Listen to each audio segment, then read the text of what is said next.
Vamos lá, moçada, questão 16. Sistemas estelares binários, ou seja, duas estrelas, são comuns. O estudo desse tipo é fundamental. Um sistema binário tem duas estrelas. A estrela A tem massa 2m e a estrela B tem massa m. E elas estão girando em torno do seu centro de massa. Gente, o centro de massa fica bem no centro delas? Não, porque a massa não é igual, mas vamos continuar lendo. Sob a ação da gravidade mútua, as duas orbitam o centro de massa no mesmo período, ou seja, elas têm o mesmo tempo. Sabendo que a distância entre os centros da A e B é d, ou seja, a distância entre elas é d, e que g é a constante gravitacional, Gzão é a constante gravitacional, calcule T2 sobre π2. Vamos fazer aqui um desenho aqui para a gente enxergar isso melhor, tá? Você tem aqui a estrela A, e ela tem massa 2m, e você tem a estrela B, e ela tem massa m. Onde que está o centro de massa? Está bem no meio? Não. Está mais perto da pesada. Então ele vai estar mais deslocado aqui, mais perto da pesada. Por quê? Porque o centro de massa fica mais perto de onde tem mais massa, né? Faz sentido, né? E ele fica quantas vezes mais perto?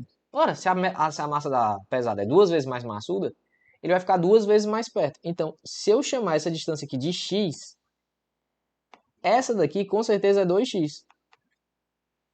Por quê? Porque ele fica duas vezes mais perto da pesada do que da mais leve. Faz sentido isso, né? Até se você pensar por torque, ó. Para o torque desse cara ser igual desse, como esse cara é duas vezes mais maçudo, a distância é duas vezes menor.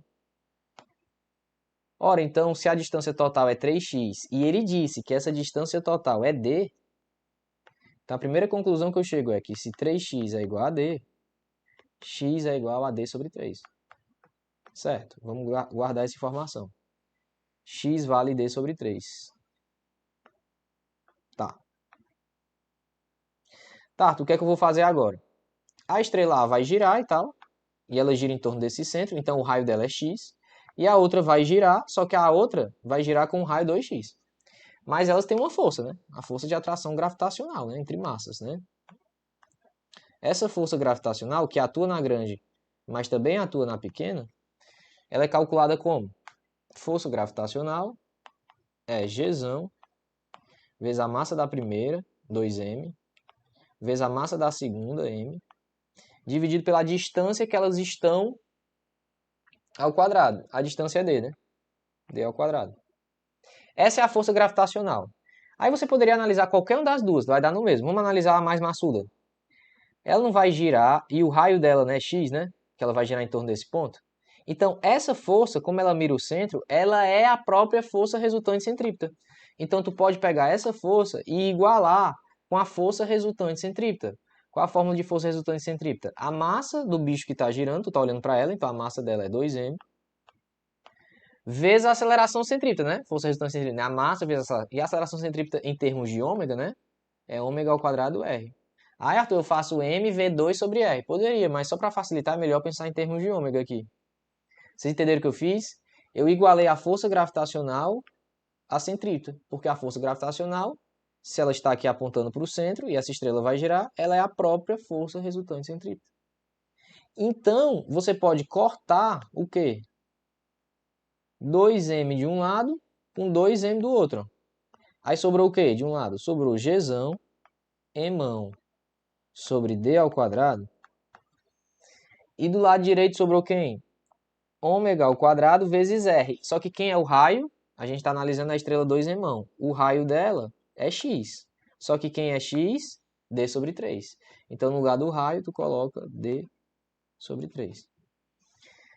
Certo. Então, vamos continuar substituindo isso aqui. Então, ficou Gzão mão sobre D ao quadrado. Isso é igual a ômega. Quem é ômega, gente? Movimento circular. Ômega não é 2π sobre T. Então, no lugar do ômega, tu substitui por 2π sobre T. Não esqueça que esse ômega está ao quadrado. E isso vezes D sobre 3. Então, esse aqui ficou Gzão mão sobre D ao quadrado é igual a 2π ao quadrado, 4π2.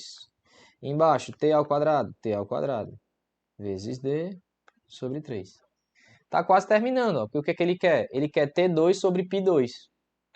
Então, ele quer só que tu isole, né? Dê um jeito de isolar o T2 e embaixo o π2, né? Então, vamos aqui multiplicar isso em cruz. Multiplicando isso aqui que você encontrou em cruz, você vai ter T2, 3T2 vezes Gzão mzão, Então, você vai ter 3T2Gzão Mzão igual a quem? Igual a D2, 4π2D. Então, vai ter 4π2, D2 vezes D, D3, né? Passa o π2 dividindo, porque tu quer que o T2 fique em cima e o π2 fique embaixo. Quem ficou do lado direito? Ficou o 4 e o D3, não foi? Quando tu trouxe o π2 para cá, do lado de lá, sobrou quem, Arthur? Do lado de lá, sobrou o 4 e o D3. E tudo que está multiplicando o T passa para lá. O 3, o Gzão e o M vai passar para o outro lado dividindo, né? 3, Gzão, M. Pronto. Isolei T2 sobre π2, ó. Por que que tu isolou isso? Porque é o que ele queria, né? Então, T2 sobre π2, 4D3, 3Gzão M. Tá aqui, ó. 4D3, 3Gzão M. Questão bem difícil, tá? Não é fácil de você enxergar isso de jeito nenhum. Valeu, meu povo.